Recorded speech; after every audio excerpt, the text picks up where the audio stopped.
Hello! Hi అండి. సంవత్సరం మొత్తం ఎదురు చూసినందుకు మామిడి పళ్ళు సీజన్ అయితే రానే వచ్చింది. ఇంకెందుకు లేటు పదండి ఒక పట్టు పట్టేద్దాం. అబ్బబ్బబ్బా!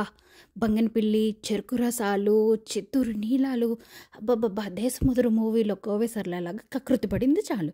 రోజుకి 5, 6 మించి తిన్నారో మీ పని హాస్పిటల్ పాలే. ఈ మామిడి పళ్ళలో మినరల్స్, విటమిన్స్‌తో పాటు high fibre content, high sugar content కూడా ఉంటుంది. రోజుకి 2, 3 కంటే ఎక్కువ తింటే హై ఫైబర్ కంటెంట్ వల్ల విరోచనాలు, బ్లోటింగ్ వచ్చే ఛాన్సెస్ ఎక్కువ. అదే హై షుగర్ కంటెంట్ వల్ల మనకు బ్లడ్‌లో షుగర్ లెవెల్స్ అమాంతం పెరిగి కళ్ళు తిరిగి పడిపోయే ఛాన్సెస్ కూడా ఉన్నాయి. మనకి మార్కెట్‌లో నిగనిగలాడుతూ కనిపించే ఈ మామిడి పళ్ళలో 100లో 90% కాల్షియం కార్బైడ్‌తో పండించినవే అయ్యుంటాయి. సో, వీటి వల్ల ఆర్సెనిక్, ఫాస్ఫరస్ లాంటి కెమికల్స్ మన బాడీలోకెళ్ళే ఛాన్సెస్ ఉంటాయి. మనం నైట్ టైమే సాల్ట్ వాటర్‌లో డిప్ చేసి ఒక 10 అవర్స్ ఉంచేస్తే మార్నింగ్ ట్యాప్ వాటర్‌లో రిన్స్ చేసుకొని రోజుకి 2 హ్యాపీగా ఎంజాయ్